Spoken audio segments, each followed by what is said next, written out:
কোনোবা মানুহে ৰাষ্ট্ৰীয় পতাকা লৈ শ্মশানলৈ যায় নেকি? ৰাষ্ট্ৰীয় পতাকাক শ্মশানলৈ লৈ যাব বুলি কোৱা এইসকল বিজেপিৰ প্ৰকৃত চৰিত্ৰ, প্ৰকৃত ভণ্ডামী আজি অসমৰ মানুহে চকুৰ আগত দেখিছে। ৰাষ্ট্ৰীয় পতাকা হাতত লৈ কংগ্ৰেছৰ সভাপতি, এইখন কংগ্ৰেছৰ পতাকা, এই পতাকাত জতৰা চিন আছিল।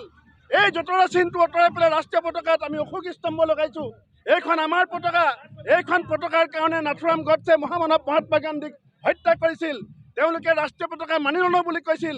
RSSৰ ওপৰত যেতিয়া বেন উঠাবৰ কাৰণে চৰকাৰে সিদ্ধান্ত লৈছিল, তেতিয়া RSSৰ প্ৰথম চৰ্ত কি আছিল? যে RSSে ৰাষ্ট্ৰীয় পতাকাক সন্মান কৰিব লাগিব। গতিকে সেই RSS, সেই বিজেপিৰ ভণ্ড তপস্বীসকলে ৰাষ্ট্ৰীয় পতাকাৰ মূল্যাংকন কৰিব নাজানে।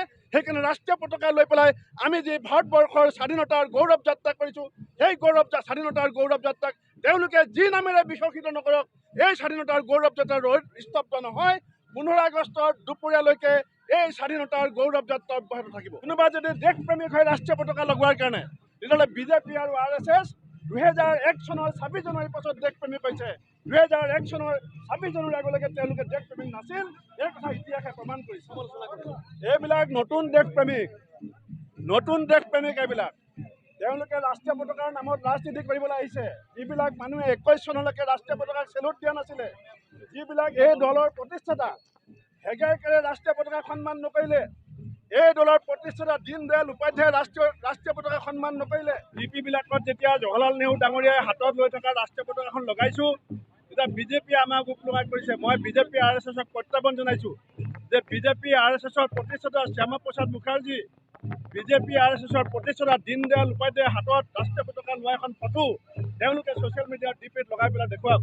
তেওঁলোকৰ সাভাৰকাৰে ৰাষ্ট্ৰীয় পতাকা হাতলৈ থকা এখন ফটো বিজেপি RSSে তেওঁলোকৰ ফেচবুক, টুইটাৰ, DP-ত লগাই পেলাই দেখুৱাওক।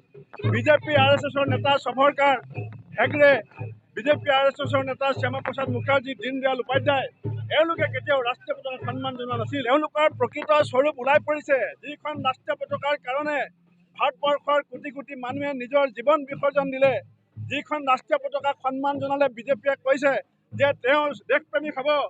দেশপ্ৰেমিকৰ হাতত থকা পতাকাখন যদি শ্মশানলৈ লৈ গৈছে বুলি বিজেপিয়ে কোৱাৰ যদি মানসিকতা আছে, ইয়াতকৈ নিকৃষ্ট ৰাজনীতি, ইয়াতকৈ জাতীয় পতাকাৰ প্ৰতি অপমান আৰু ডাঙৰ কি হ'ব পাৰে? তেওঁলোকৰ প্ৰকৃত চৰিত্ৰ, যি চৰিত্ৰ নাথুৰাম গডছেৰ আছিলে, যি চৰিত্ৰৰ কাৰণে দীনদয়াল উপাধ্যায়ে কেতিয়াও ৰাষ্ট্ৰীয় পতাকা সন্মান নজনালে, যি চৰিত্ৰৰ কাৰণে শ্যামা প্ৰসাদ মুখাৰ্জীয়ে কেতিয়াও ৰাষ্ট্ৰীয় পতাকা সন্মান নজনালে, আজি তেওঁলোকৰ পুলিপোখাবিলাকে ৰাষ্ট্ৰীয় পতাকাক কি সন্মান জনাব?